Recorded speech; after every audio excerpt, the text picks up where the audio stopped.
है आपका मेरा YouTube channel education with Rahul Indwar पर। और आज हम लोग फिर से पुनः छुट्टियों के बाद मुलाकात कर रहे हैं। और आज जो मैं टॉपिक आपके सामने लेके आया हूँ वो 10th क्लास का टॉपिक है और वो है मानव नेत्र। मानव नेत्र जो है हम लोगों ने बायोलॉजी में ही पढ़ रखा है और आज हम फिर उसको डिस्कस करेंगे मानव नेत्र को कि मानव नेत्र होता क्या है। तो आइए हम स्टार्ट करते हैं। मानव नेत्र, जैसे कि आपने देख रखा है बोर्ड पे मैंने एक मानव नेत्र का संरचना बना रखी है, चित्र बना रखा है। तो थोड़ा ड्राइंग ज़्यादा अच्छी नहीं होने के कारण जैसा भी है बना दिया है मैंने।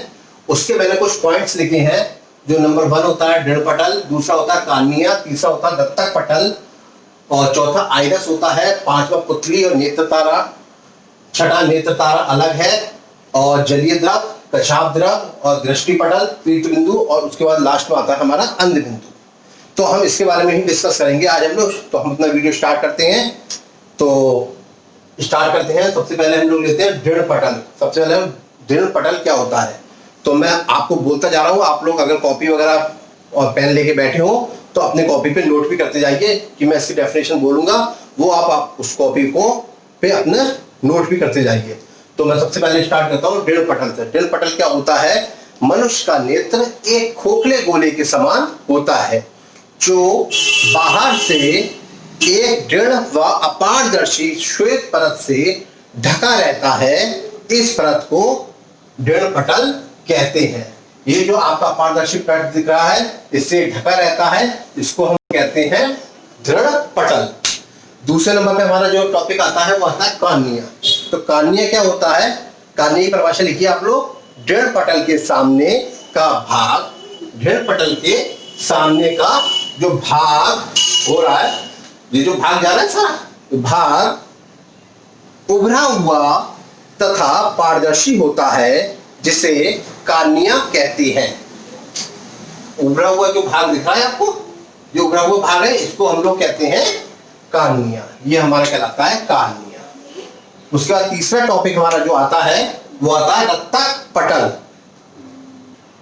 तो रक्तक पटल में हम लोग क्या करेंगे? दृढ़ पटल के भीतरी पृष्ठ पर लगी काले रंग की झिल्ली को रक्तक पटल कहते हैं। मैंने क्या बोला, फिर से सुनिए आप लोग। रक्तक पटल के भीतरी पृष्ठ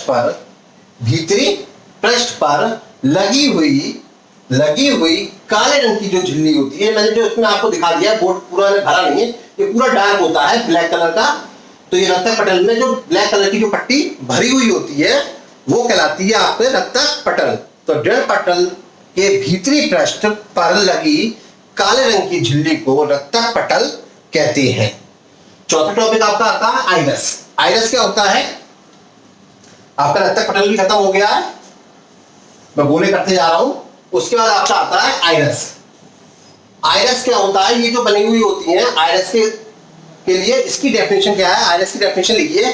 कार्निया के पीछे, ये कार्निया बनी हुई है, कार्निया के पीछे का भाग, कार्निया के पीछे एक रंगीन एवं अपारदर्शी झिल्ली, इसमें झिल्ली बनी हुई है हल्की सी जो दिख रही है आपको, ये रंगीन झिल्ली होती है। रंगीन झिल्ली, अपारदर्शी झिल्ली का पर्दा होता है जिसको हम आइरस बोलते हैं। तो इसको हम आइरस बोलेंगे। उसके बाद हमारा जो अगला टॉपिक आता है आइरस के बाद हमारा आता है पुतली या नेत्र तारा। तो पुतली या नेत्र तारा में पुतली की परिभाषा क्या बनेगी आपकी? पुतली तो अधिकतर सभी लोग जानते ही हैं अपनी आंखों में जो होती है। पुतली की जो परिभाषा बनेगी वो बनेगी आइरस के बीच में एक छिद्र होता है। आइरस के जो बीच में एक छिद्र होता है जो पुतली या नेत्र तारा, पुतली कहो या नेत्र तारा कहलाता है। यह गोल तथा काली दिखाई देती है। जो हमारी आंख में काले रंग की जो गोल गोल चीज दिखाई देती है ये हमारी क्या कहलाती है? पुतली कहलाती है, या हम इसको कह सकते हैं नेत्र तारा। अगला टॉपिक हमारा आता है 6 नंबर पे हम आ गए नेत्र तारा। फिर हमारा नेत्र तारा वही चीज रिपीट हो जाएगी नेत्र तारे के लिए कि आइरस के ठीक पीछे पारदर्शी ऊतक तथा बना हुआ द्विउत्तल लेंस होता है जो नेत्र लेंस कहलाता है, जो नेत्र लेंस कहलाता है। अब हम लोग अगले टॉपिक पे चलते हैं जलीय द्रव। तो जलीय द्रव की परिभाषा क्या बनेगी आपकी? कार्निया तथा नेत्र के बीच का भाग नेत्रोद कहलाता है, जिसमें जल का एक समान, जिसमें जल का एक समान एक नमकीन पारदर्शी द्रव भरा होता है, जिसे हम लोग कहते हैं जलीय द्रव कहते हैं। और जिसका जो अपवर्तनांक होता है वो होता है आपका 1.336।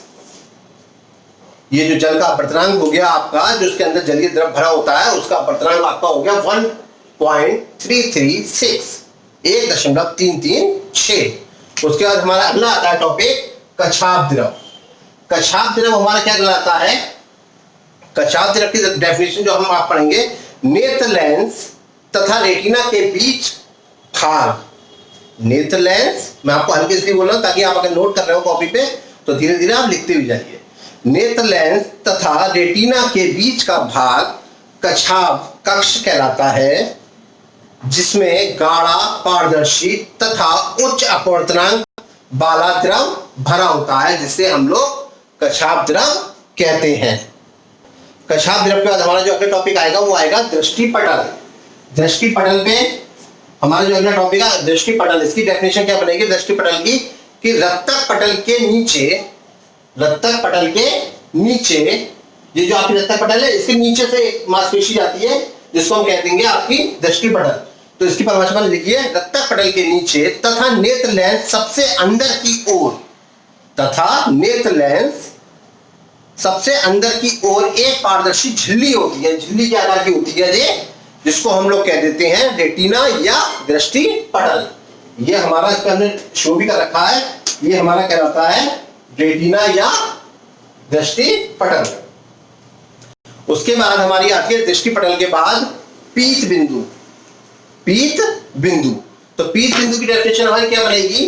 पीत बिंदु डेफिनेशन बनेगी हमारी, रेटिना के ठीक बीच एक पीला भाग होता है। रेटिना के ठीक बीच एक पीला भाग होता है, यहां पर बना हुआ प्रतिबिंब सबसे अधिक स्पष्ट दिखाई देता है, जिसे पीत बिंदु कहते हैं। इस भाग की सुग्रहता सबसे अधिक होती है, सबसे अधिक होगी, तो ये कहलाएगा आपका क्या? पीत। तो आखिरी जो हमारा पॉइंट बचा है वो आपको बचा अंध बिंदु। अंध बिंदु क्या होता है? अंध बिंदु वो होता है जो दृष्टि तंत्रिकाएं रेटिना के जिस स्थान को छेद कर मस्तिष्क को जाती हैं, वहां पर प्रकाश का कोई प्रभाव नहीं पड़ता है। इस स्थान पर प्रकाश की सुग्रहता शून्य होती है, इसे हम लोग अंध बिंदु कहते हैं। तो उम्मीद करता हूं आपको ये वीडियो पसंद आया होगा, और इस टॉपिक को आप नोट करिएगा, अपने सब्जेक्ट टीचर से चेक कराइएगा जब भी स्कूल खुलेंगे, और ज्यादा से ज्यादा अपने दोस्तों में शेयर कीजिएगा, लाइक कीजिएगा, और मिलते हैं अगले वीडियो में आपसे। तब तक के लिए थैंक यू सो मच।